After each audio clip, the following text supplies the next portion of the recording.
Hello humans, I'm the Alien Doctor, but you can call me Alien, and welcome back to another Minecraft Bedrock Edition preview video, taking a look today at preview 1.19.50.20. This preview is actually the first of the 0.19.50 previews. Basically, it means that 1.19.40 is now finished, and we can expect that to be released in the upcoming weeks, which is pretty nice. Now, I don't want to spend too long on this, but I just want to quickly mention I obviously haven't made one of these videos for a while. I have been quite busy recently as I have just started college. However, I am, hopefully going to be back making some more preview videos. I'm probably not going to make as many preview videos as I used to. I'm probably only going to cover the actual interesting ones now, as opposed to covering all of them, which is what I used to do. So, yeah, please do bear that in mind. But don't worry, if there's anything interesting to hear about, I will let you know. Anywho, let's get on with the preview video. So the first change is listed as a parity change, however it's technically also a feature addition and that sort of thing.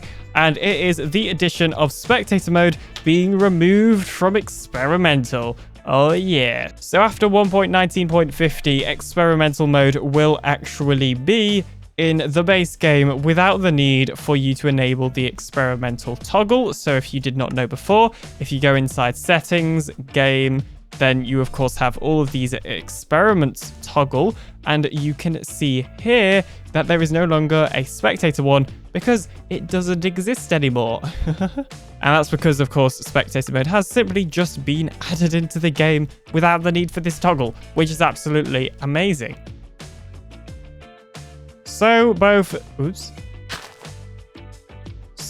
the dirt path and also the farmland now have a 1 pixel lower collision box. So you can see here, this is obviously 1 pixel lower than the dirt. Previously, I don't actually think you would sink when you stood on this. A bug has been fixed with mud where if you're swimming above it, you will not have your screen covered.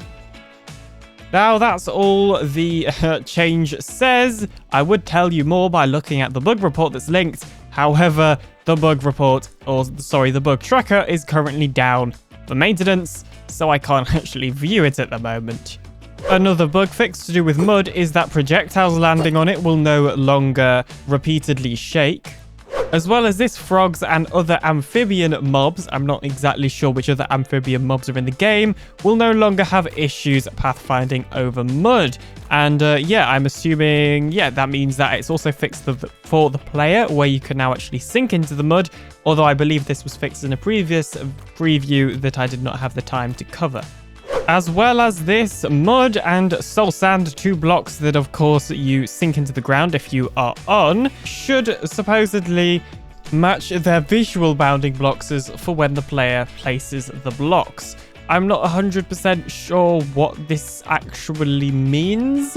As I say, the bug report tracker is currently down, so I also can't check the linked bug reports, so yippee. So a bug that has been in the game for absolutely ages has finally been fixed, or it feels ages anyway. So basically, it's when you push or pull a block or certain blocks with a piston, they would sort of flicker as described in the changelog. So as you can see here, we are just pushing and pulling this grass block absolutely fine with no weird flickering issues. This feels like it's been in the game for absolutely ages, and grass blocks was one of the main blocks that this bug affected, so it is nice to see it was fixed.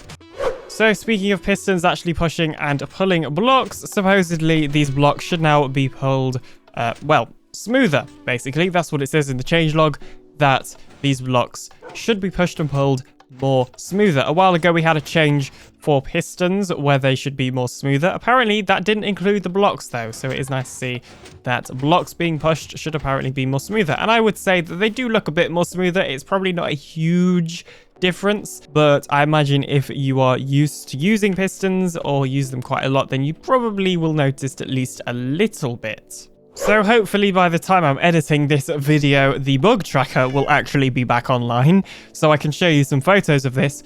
But there is a bug where maps basically have these giant black holes in them. These black holes aren't in the world themselves, they are simply just in the map item. You can now actually repair these by visiting that area on the map.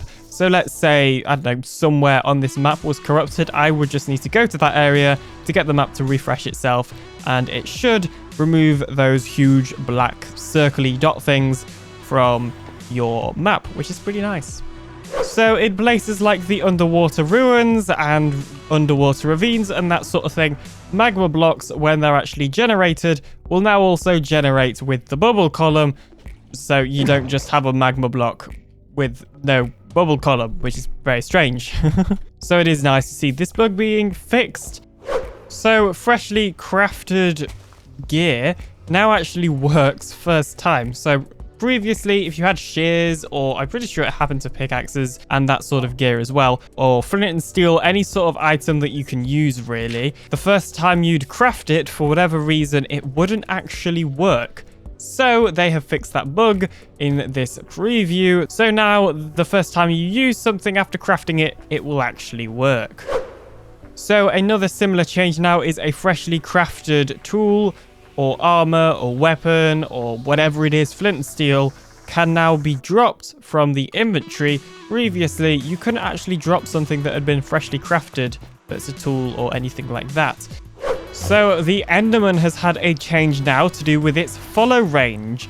So I believe its follow range is by the range of how far it can follow you from, basically.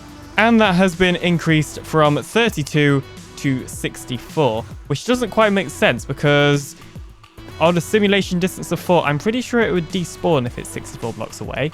So not 100% sure how that's going to work, but I mean, for the higher simulation distances, that'll work great, I guess. So the text background opacity finally has an actual function. Before this preview, I think it was just broken. I don't think it actually affected anything. So as you can see here, right now I have it on 100%. If I scroll over this oak planks, for example, or just any item in my hotbar, you can see there the background is really, really dark. It basically has 100% opacity. That's because this slider actually changes the opacity for that background. So if we set it to 50, then we can see there that it's just below default by the looks of things. I think default is probably about 75. And if you don't know what opacity is, it's basically how see-through something is. So that should mean that we can actually turn this completely off as well, which is what I've been doing unknowingly for this video, where, yeah, as you can see now, the text has no background because we've turned that slider off all the way. I personally prefer it with no background just because I find it a little bit intrusive when you have a tool or something with loads of enchantments. So I am a big fan of this change. I used to have to use a resource pack to do that, so this is good news. It would, however, be nice if that could affect the chat background as well, and then we wouldn't have to use resource packs to change that. But you win some, you lose some. Other than that, I'll see you in the next video. Thanks for watching. A huge thank you to my supporters. Don't forget to subscribe today to join the Alien Empire for more Minecraft Bedrock Edition content like this. Bye.